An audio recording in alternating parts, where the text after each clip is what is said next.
Hi friends, అందరికీ నమస్కారం. Welcome to ఘన ఎంప్లాయ్ పెన్షన్ న్యూస్కి స్వాగతం. ఫ్రెండ్స్, ఈపీఎఫ్ఓ పెన్షనర్లకు ఇప్పుడే అందిన వార్త.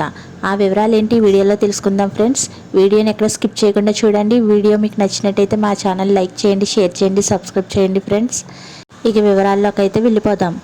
ఎంప్లాయీస్ ప్రావిడెంట్ ఫండ్ ఆర్గనైజేషన్ తన అప్గ్రేడ్ చేసిన ఈపీఎఫ్ఓ 3.0 వ్యవస్థ కింద పాక్షిక ఉపాహరణలకు సంబంధించిన కొత్త ఏకరీతి నియమాలను అమల్లోకి తీసుకొచ్చింది. ఈ మార్పులు సభ్యులకు మరింత సౌలభ్యం, స్పష్టత, వేగవంతమైన సేవలను అందించాలనే లక్ష్యంతో తీసుకొచ్చింది ఈపీఎఫ్ఓ తెలిపింది. ఈ నిర్ణయాన్ని ఈపీఎఫ్ఓ అత్యున్నత నిర్ణయాధికారి సంస్థ అయిన సెంట్రల్ బోర్డ్ ఆఫ్ ట్రస్టీస్ ఆమోదించగా, అక్టోబర్ 13న కార్మిక శాఖ మంత్రి మన్సుఖ్ మాండవీయ అధ్యక్షతన జరిగిన సమావేశంలో దీనికి గ్రీన్ సిగ్నల్ లభించింది. కొత్త నిబంధనల ప్రకారం ఉద్యోగం కోల్పోయిన సందర్భంలో ఈపీఎఫ్ విత్డ్రా విధానంలో భారీ మార్పులు తీసుకొచ్చింది.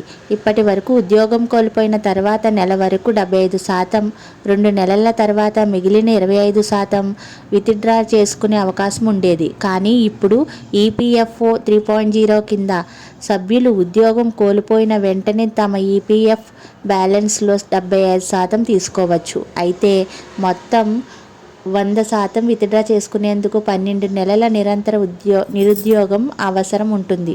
ఉద్యోగం కోల్పోయిన తర్వాత పెన్షన్ విత్డ్రా విషయంలో కూడా మార్పులు చేశారు.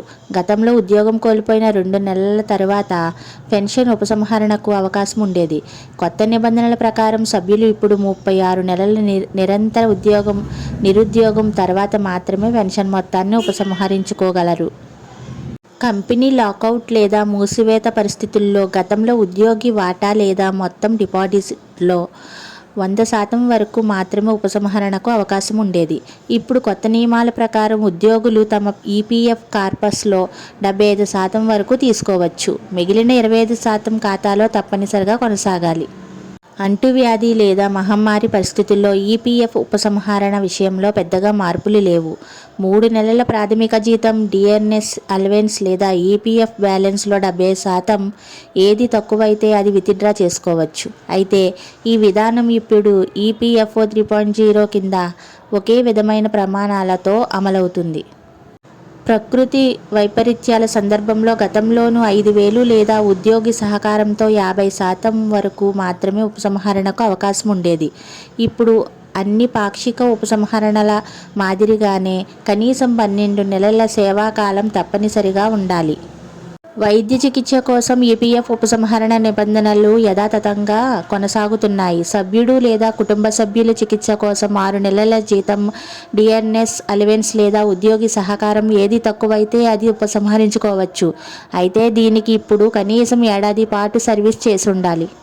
విద్యా, వివాహం కోసం ఉపసంహరణల్లో సడలింపులు ఇచ్చారు. గతంలో 7 ఏళ్ల సభ్యత్వం తర్వాత పరిమితి సార్లు మాత్రమే ఉపసంహరణకు అవకాశం ఉండేది. ఇప్పుడు విద్య కోసం 10 సార్లు, వివాహం ఖర్చుల కోసం 5 సార్లు ఈపీఎఫ్ నుంచి డబ్బు తీసుకునే వీలుంది. ఇల్లు కొనడం లేదా నిర్మించడం లేదా ప్లాట్లు కొనుగోలు చేయడం కోసం కూడా ఇప్పుడు కనీస సేవా కాలాన్ని 12 నెలలకు తగ్గించారు. గతంలో 24-36 నెలల సేవ అవసరం ఉండేది. గృహం మెరుగుదలలు, మార్పులు, అలాగే గృహ రుణాలు చెల్లింపుల కోసం ఉపసంహరణ నిబంధనలు కొనసాగుతూనే మొత్తం ప్రక్రియను డిజిటల్గా మరింత వేగవంతం చేశారు. మొత్తంగా ఈపీఎఫ్ఓ 3.0 కింద తీసుకొచ్చిన ఈ కొత్త నియమాలను ఉద్యోగులకు ఆర్థిక అవసరాల సమయంలో స్పష్టమైన, సరళమైన, సమానమైన ఉపసంహరణ విధానాన్ని అందించడమే లక్ష్యంగా ఉన్నాయి.